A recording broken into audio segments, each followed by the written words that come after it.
Welcome to Vaaal Studio, featuring pups and synths and many things. Yeah. Yeah. We've got a good collection of fun things to play around with in here. So, I know a little bit about what you do, but kind of tell the peeps out there, the people, like what do you do? How did you get into music, and how has it kind of evolved into where you are at now? I'm from Sweden originally. I moved to the US in 2014. I used to play in a lot of bands back there, but I was also the music computer guy that would record for not only my own band but for other bands as well. It came to a point in my mid-20s where I felt I needed to go somewhere else, to where there was more opportunity for what I wanted to do. Like, my music interest has always been kind of on the weirder side, of course harder to make money from too. So I figured, let's move to a much bigger place where there's more space for the weird music as well. So Los Angeles felt like the right place to be. So I made the move in 2014, and I was doing a lot of pop music at the time. Weirder pop music, I should say. Was that producing pop music or playing with bands? Producing Okay. pop music. Trying to make interesting music within the boundaries of pop, if that makes sense. And that worked for a little bit. It sustained me, but barely. And my interests over time changed more, it goes back and forth all the time. Kind of like, I've always been into experimental stuff and film scores and stuff like that. And in 2017, I started working on film trailers, and that became a nice way into film music in general for me. And I had always had an interest of string orchestration and stuff like that, and I would use a lot of strings in my old metal bands. Kind of realized more and more that horror movies is what I want to do. That's your calling. Yeah, that sounds like where I would get to do the type of sounds that I'm interested in, and the type of tonalities, and working a lot with tension and release. I can see that lineage too. You're starting out in metal bands, you get into computer music. You're doing more pop production, so there's the producing element, but you feel like it's missing something, and then you find film score music, horror music, and it kind of seems to be the missing piece you've always been searching for. Totally, yeah, absolutely. Everything that I've done, it has added up to what I'm currently doing. I feel like there's pieces of each phase or whatever in my musical journey now being utilized in what I'm currently doing. In your space, there's a lot of modular synthesizers. Mm-hmm. It looks like a scene from Star Wars or Star Trek. So kind of, what is it? How does it all work? Yeah. How can we understand it? Who knows? It's still foreign to me, honestly. I still remember the first times that I saw Eurorack, and I kind of dismissed it at first as it's just bleeps and bloops. But something piqued my interest a couple of years ago, and I don't know if it was I've been doing a lot of synthesis in the computer, and I've always been a slow learner at stuff. Getting into Eurorack was a way for me to kind of both deepen my knowledge, but also kind of understanding the basics to a better degree. And I started seeing all these possibilities in what you could make with it. It's so esoteric, like Eurorack synthesis, and it's a lot of possibilities and a lot of limitations at the same time. And there was something about that really intrigued me. It's like a big puzzle, very grown up puzzle. Yeah, there's that wonder to it as well, that kid wonder. Definitely. And I think I found a similar kid wonder once I started with Eurorack, because I came to a point when I was making pop music where I kind of broke down, and I was just so overworked and didn't have, in my opinion, enough to show for it. So I took my first and only break ever from music. I think it was 3 months of not doing any music at all, barely being on my computer, and kind of just focusing on life and myself and my mental health for a little bit. When I came back to it around that same time, I got bit by the modular bug, so to speak. What was the entry point? YouTube, yeah. Okay. It was through YouTube. I started, like, at that time, there wasn't even that much, like, beginner like, there was no, like, this is how you get into Eurorack. It was more like people making an audio collage, essentially. Like, they would show a patch and, like, all these cables and wires going everywhere, and there was something about that, together with the tonality that I heard from it in these patches, that, like, really got me going. I remember it almost feeling like my brain was on fire when I started getting into it, and I was like consuming and reading so much about Eurorack and how it works, and, like, I mean, it's a massive iceberg. I don't know, I was just like scratching on each end and, like, trying to wrap my head around how it works. Eventually I got my first module. I had, like, a small rack, like this size something, and I was like, this is gonna last me for so long. Yeah. I was thinking which to me that seems like a good size. Yeah, exactly. rack. Like one row like this, 84 HP is. But in the modular world, that's tiny comparative. Yeah, to but a lot of racks. people get away with a lot of cool stuff on the smaller systems too. I kind of outgrew that pretty quickly and got a bigger case, and then that case turned into a third and a fourth. Oh wow! And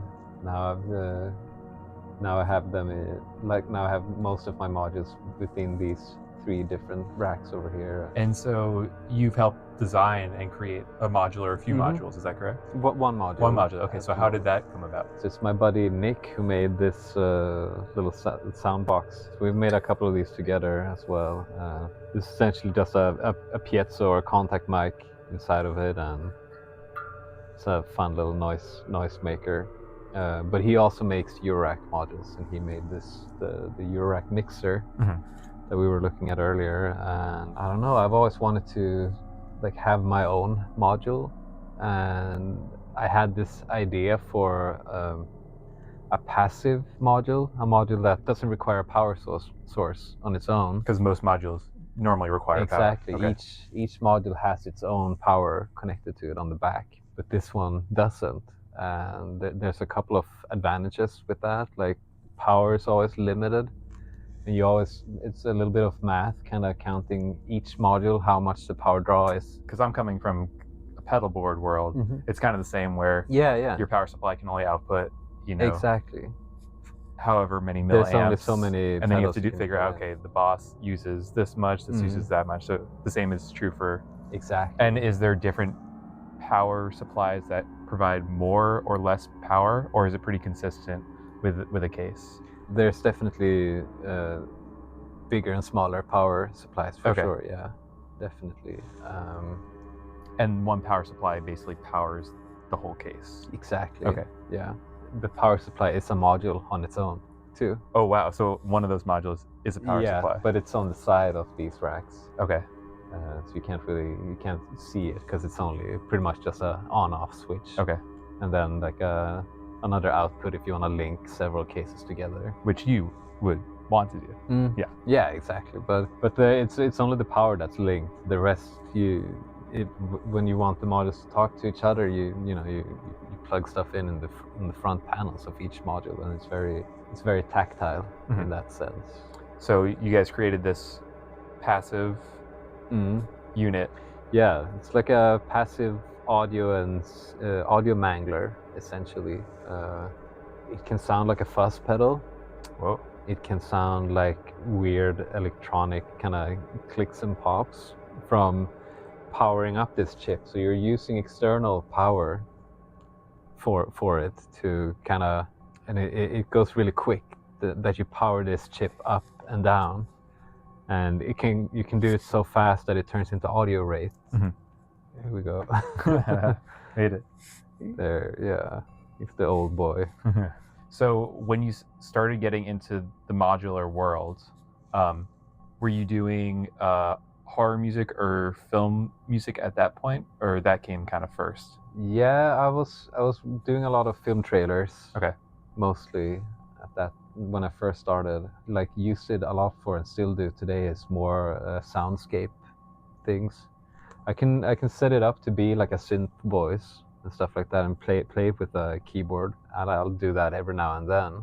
But my main purpose is more on the ambient and droney side, and also processing external signals. So I'll maybe I'll play a voice memo through it. And oh, cool. So the way we met is I played a couple shows with you. Yeah. So what was your vision for kind of taking this modular world into a live situation? I think the main draw was the challenge for me. Like I had no idea, like how would I be able to pull off playing a half hour of music on this thing in front of an audience, because it's very it's so experimental and limited and unlimited at the same time. It was the challenge of it at first that like I wanted to see if I could push myself to figure out a way how to play live, and through doing that also just learning more in general about the instrument of Eurorack. It turned out to be a really cool concept, and I love playing with you guys and combining acoustic instruments with all these electronics. And yeah, gotta do that again sometime. Yeah, it's cool because it's like I'm coming from more playing saxophone, the natural sound waves of that instrument, but you're also creating these synthesized inorganic sound waves, and they all kind of come together and influence each other and like counteract with each other in a cool kind of way. Yeah, I love that stuff. And I don't know if you're probably familiar with Slate Ash, the plugin company that they make a lot of contact libraries. They just released a new library where they took Eurorack synthesized sounds and patches, and they sent those patches to an orchestrator who kind of wrote it for the orchestra, and then they re-recorded all of these synth patches with the orchestra, and then the library is a combination of the two. Oh, that's so and you cool. can go in between them. And when I saw that, I was like, this is my jam. Yeah, totally. This is exactly what I like, and it just created a lot of interesting sounds, and I think that's like a thing that I'm always looking for, is that like the unconventional way of playing something. That we know how a saxophone sounds, and like how can that be pushed even more, Right.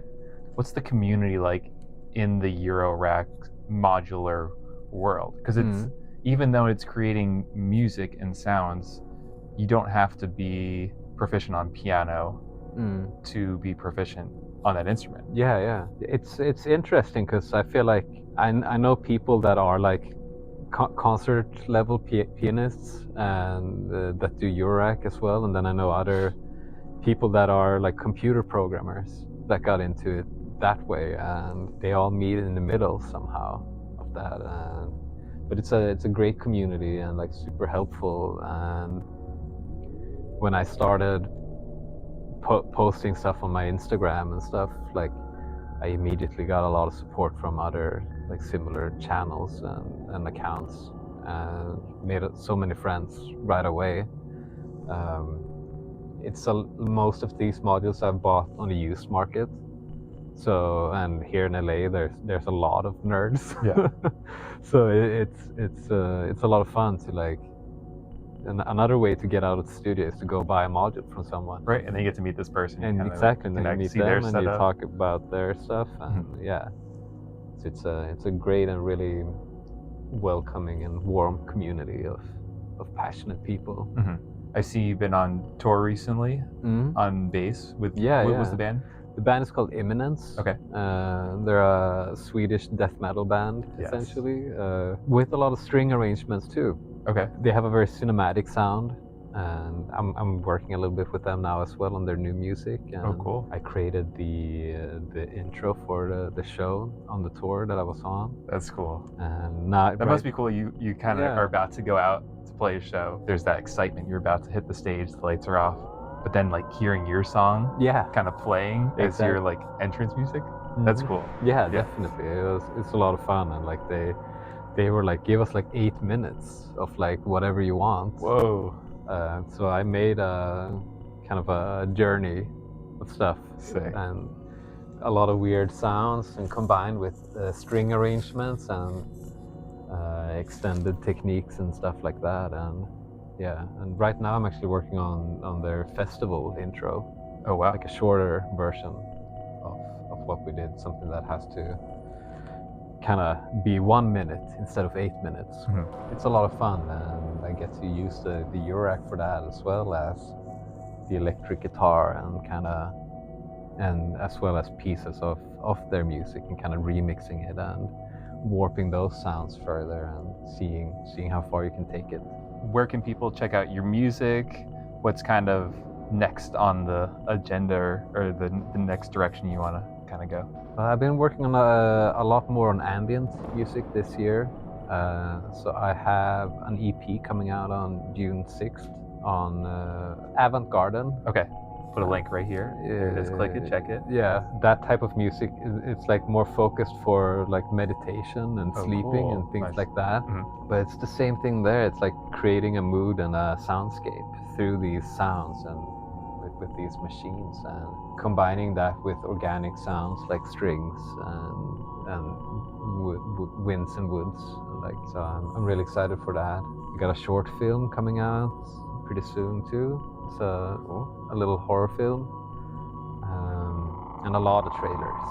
Okay. A lot of trailer work and stuff. And I've started doing a lot of more mastering recently. Mastering, okay, actually. cool. Yeah, and a little bit of mixing too. So we'll see. I've been thinking about maybe opening that up for other people. Did you give lessons for Eurorack?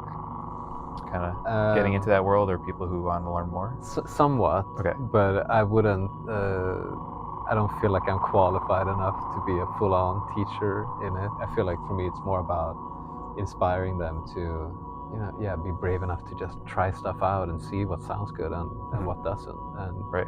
Maybe what doesn't sound good is actually a really cool sound too. Right. When you think about it. Right. And there's no necessarily right or wrong way. Yeah. To do exactly. it. Yeah. Until you shorten a module or short circuit. But maybe you create a cool that quick second of sound. Yeah. Like, I've recorded that too. Yeah. For sure. I love those moments. I was recording in my old amp. I just pushed it too hard, and it went. Oh yeah. But that sound right before it died and it never worked again was like I amazing. love that. That's like almost worth it to totally to wreck something just for that, like 100%. Yeah. that laser sound. You drop the piano from. Yeah, exactly. Yeah, that's the dream. To sample a falling piano. Oh my god, that would be amazing. Yeah. Like, okay, let's try an upright first, and then we'll try grand piano. Exactly. Yeah. I was just thinking about like wanting to get a tattoo of like a falling piano. Ooh, that would be a good one. Or a smashed piano or something like that. Like there's something to that whole concept. Yeah. That I find fascinating.